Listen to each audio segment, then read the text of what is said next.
Hello, hello, hello, and welcome to Nana's Crochet Ideas. I am your host, Teri.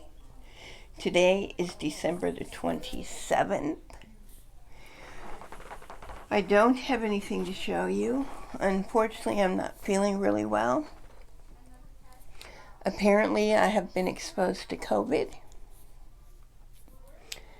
And yesterday, I was very sick. I did my video, and then I was really sick.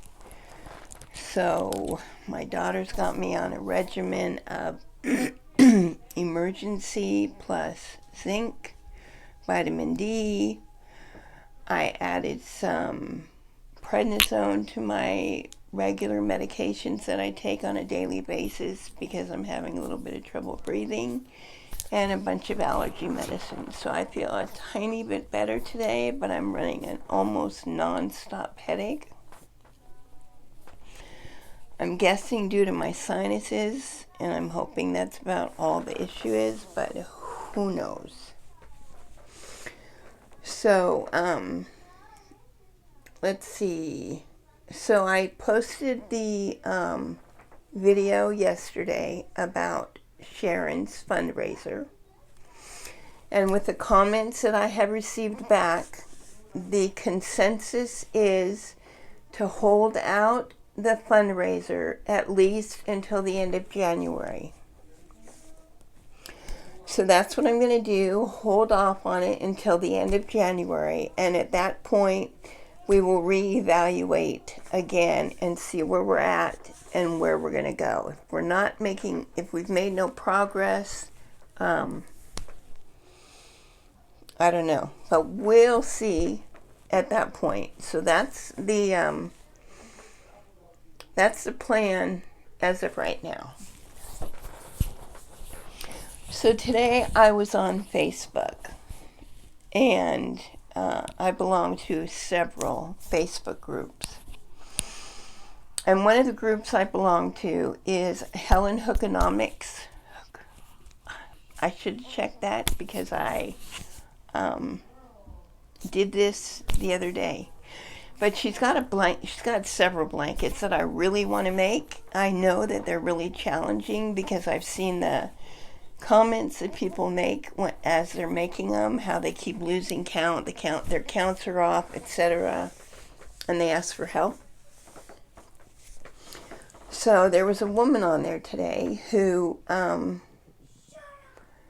was saying that she made one of the blankets and she gave it as a gift for Christmas to a family member.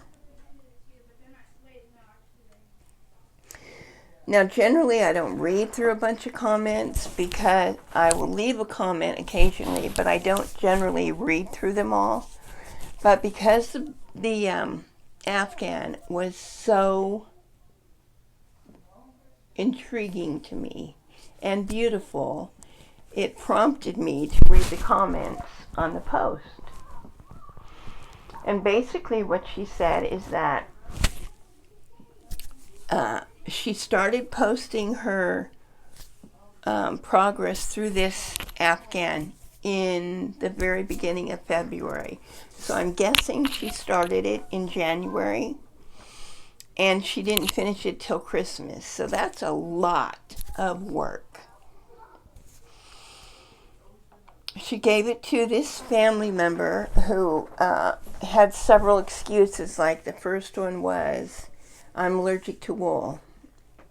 Well, it wasn't made of wool, it was made of acrylic. Then it was, I forget, then it was something else. And again, the response was that that couldn't be an issue. She had 3 excuses, and at the end of the response to all 3, she just said she didn't want it. So the woman was very upset about it, obviously. She had 300 and something comments back, and as I was reading through them, the consistent thing was that everybody was sorry and they thought it was beautiful that they could give it to her. And of course they gave her ideas of she could donate it, or A few people said that it's probably a good thing she didn't keep it. She wouldn't appreciate it and probably throw it in a closet or throw it away or something. And the woman needed to keep it and give it to someone who was really going to appreciate all the work she put into it. Well, I went to leave a comment and I couldn't because she had turned them off. Why am I telling you this story? Because it kind of upset me. I've experienced a couple of things similar to that. I shared with you before that my parents disowned me, and my grandpa was dying. So my grandma called me, said he was in the emergency ICU and that I should go see him. So I traveled down to visit him, and my father threw a fit that I was there. So I had gone in to visit my grandpa, and when I walked out, my grandma met me in the hallway, and she was in tears. And she said, "Teri, I'm sorry, but you can't come back again to see your grandfather, because your dad told me that if you come back again and he sees you here, he'll never bring me back." And my grandma didn't drive. So she asked me to please not come when he could be there. So I needed to come really early in the morning or really late at night. Well, I was a single mom of 2 kids. So I said, okay, and I left. And I was hurt and, not really surprised, but well, I was going to school at the time to get my master's degree, and I was teaching at the university as well. And so I had to drive a couple of hours each way to get there, and the hospital was about an hour from here, kind of in that direction. So I would stop at the hospital on my way to school and visit my grandfather, unless I took the kids and we'd go later in the evening, and I would take them so they could visit with him as well, especially once he got out of ICU and went into he was still at the hospital, but he was in like a rehab section because they couldn't release him yet, but he wasn't ready to go. So we'd go there. When he got there, I took the kids, and we went and visited him there. And he ended up passing while he was in there. He didn't make it very long.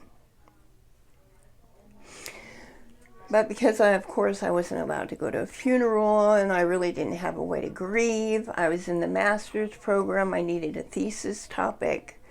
So I decided, and at that point I wasn't doing my crocheting, I was quilting. So I had quilted a king-size blanket in memory of my grandfather. So it was filled with pictures. I dabble in writing poetry, so I had written him a poem. And I had pictures through my lifetime of him and I, some of him, a couple with him and his wife, him and all my kids. And I wanted to border each photo with some of his clothes. Well, I asked my grandma if I could have some of his clothes, and she gave me 3 pair of pajamas. Said, "This is all you can have." So I took it and I worked with it. And I think I added a little bit of extra fabric. And I made this king-size quilt that was absolutely breathtaking. So my thesis became Quilting Through Grief. And at that point, I went to school, but I also counseled at a middle school. So I had a group of students who had lost a parent, and I offered them to make a quilt about their parent. I only had one student who followed through to the end. And I'd bring her to my house because I had the sewing machine here, and we'd sew on it on the weekends or after school for a little while, and then I'd take her home. So somehow my, and I had it on the wall. I didn't have it on my bed. I put it on a wall and displayed it. And somehow my grandma found out about it. So she came over and wanted to see it. She saw it. She said it was beautiful. Oh, if I'd have just told her what I needed the clothes for, she'd have given me more. But in the midst of all that, she was extremely jealous that I had made this quilt about my grandfather. And she insisted that I don't know that she insisted, but she insinuated that she was jealous and she wanted one. So I decided after a while that I would make her a lapgan. And hers was also a memory quilt, and I put pictures of her and my grandfather that I'd had throughout the years. And I wrote her a little poem about how hard it must be to lose someone that they spent 59 years with. And she liked butterflies, so I used a butterfly fabric around each picture and for the background, on the back side. And I presented it to her. She said she liked it. And the next time I went over, because I go check on her, I lived the closest, and I felt that my grandfather would wanted me to do that. So I went over to visit occasionally. The first time I went over, she had the quilt on the couch, folded up with the bottom side out. So I don't think I asked her about it. I just wasn't real surprised, but I let it go. And the next time I went over to visit, it wasn't out at all. And I asked her where was the quilt I made her. She said, oh, I have it up in my room. I thought, okay. So she passed, I don't know how many years, several, it was a lot of years later, but she passed. So I told my aunt and uncle and my sister that I wanted that quilt back. Nobody else needed to have it. None of them talked to me anyway. I wanted the quilt back. Please get me that quilt and bring it back to me. Figured it'd be an heirloom for my kids. My youngest grandson, who's 3, was, he's named after my grandpa. He never met him, but he's named after him. So it would have been a nice thing to be able to pass on to him. So I asked for months, maybe 6 months, a year. Where's the quilt? Where's the quilt? Where's the quilt? So finally, my aunt and uncle had come over, and I said, where's the quilt? And my aunt said to me, it's just gone. I go, what do you mean it's gone? It can't be gone. Who has the quilt? Where is it? And she kept saying, it's just gone, Teri. It's not here. So I insisted, and my aunt told me that my father took it to the dumps.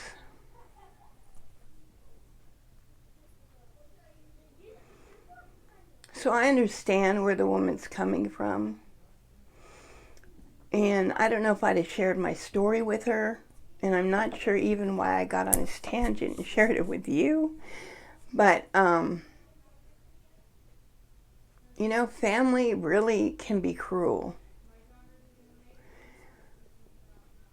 And I've never understood why. But maybe some of you have had an experience similar to this. And you might want to share it with me, you might not. If you don't, that's fine. You can just say, I've had that kind of an experience. But I got a note from the doctor who I gave that velvet Afghan to. And his note stated to me that He loved it. He absolutely loved it. He was so shocked by how beautiful it was, and that it was the best gift he'd ever gotten.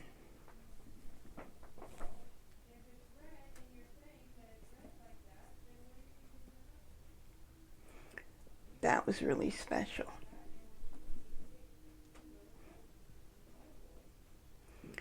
So it's interesting how some people think the work we do is worthless, and yet other people think it's the best thing in the world.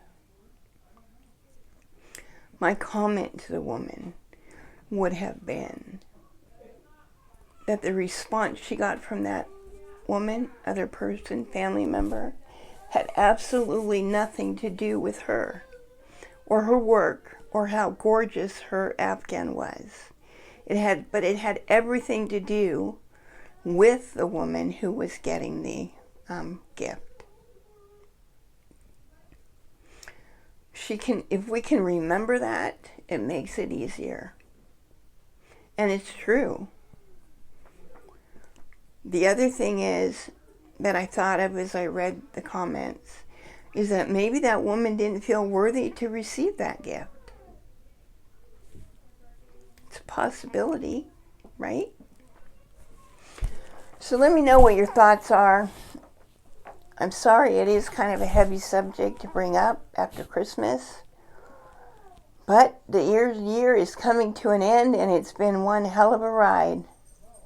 So next year we can only go up from here. Next year is going to be a better year for all of us.